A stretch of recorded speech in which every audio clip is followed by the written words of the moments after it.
to share some really good advice that I received probably about 10 years into my nursing career. But this advice can be applied to anybody's career, but it has sustained me in my nursing career, and it has really helped shape who I am today and why we do what we do. Those people who are in service type industry jobs, nurses, doctors, EMTs, medics, firefighters, it covers so many people, and it doesn't really have to just be in the medical field. But years ago, my nurse friend named Faye and I were talking, and I had asked her a question, and I really meant it. Like, why are we doing what we do? Does it really make a difference? I mean, what's the purpose of all this? Because the hospital is just a revolving door, year after year, day after day, for your entire career. And again, this can apply to many other types of jobs. Are we really making a difference? But the answer that she gave me, it really stuck with me. And her answer to me, or her conversation to me, I should say, was that our position is not to fix, cure, take away whatever's happening in that person's life. And this would be pediatrics for us. Instead, she referred to us as angels.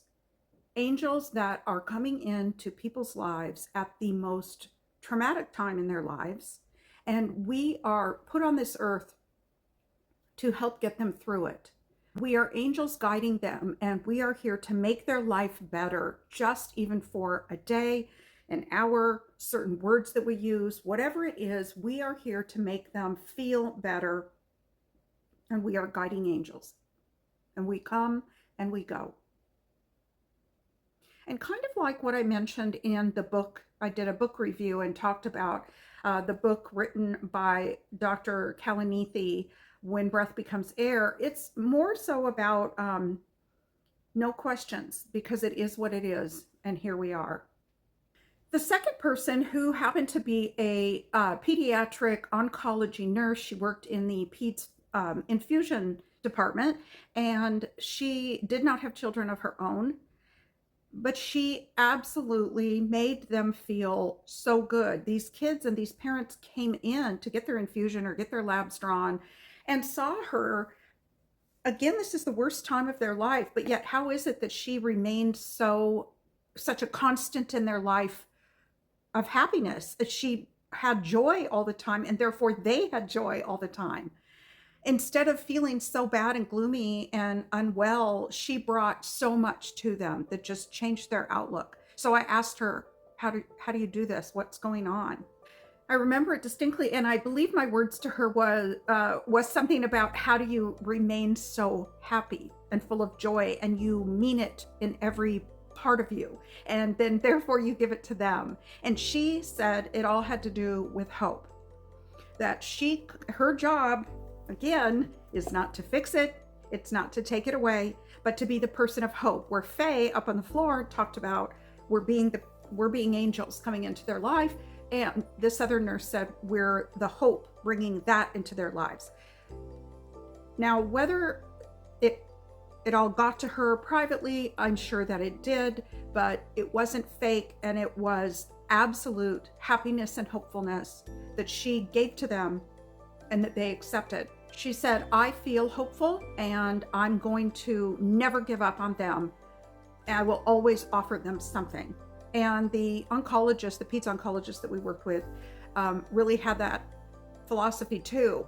It was up to the parents and the children and teenagers, when they were done with treatment, when they were done with whatever was being offered to them, surgeries, chemo treatments, etc., that we are just floating into their lives as hopeful beings, no questions asked. It's all safe here.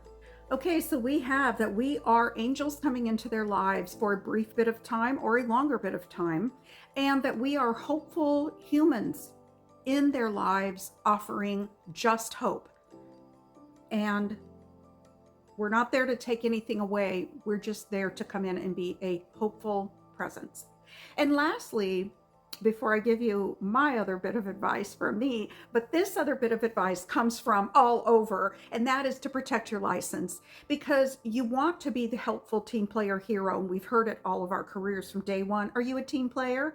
Not at the expense of my license, is what you want to think in your mind, because they will work you to death and squeeze everything out of you and ask so much of you. So whatever order is there for you to follow, or whatever it is that your head nurse is asking you to do, or however many patients they want to add on to you, remember that you have to protect yourself and your license, and it's about safety. It's about the safety of the patient. And believe me, I know, where do you go for these things? That's why so many nurses are quitting, and we have such a shortage of healthcare professionals in general. Protect your license and protect what you are charting. Whatever you are charting, and even what you are saying, can be used against you. So everything you're charting, always make it professional and keep feelings out of it. It's just the facts. Only focus on those facts and no assumptions and nothing personal. And lastly, this comes from me, and that is, be careful who you trust at work, because until the day comes that somebody has completely and royally and abandoned you and left you and thrown you under and done all those things to you, squeezed you out. I've been there. And you're shocked, but yet you can't say anything, right? You cannot believe that your so-called work friend took something wrong or said something about you that wasn't true, or went to somebody about you and talked maybe about your age. Have you experienced ageism yet in the workplace? Because I have. And it really is hard to pinpoint it and hard to prove it, but it happens, and it happens all the time. So just be careful who you're friends with. And I have some amazing, loyal work friends that I am so close with to this day. There's only a few of them.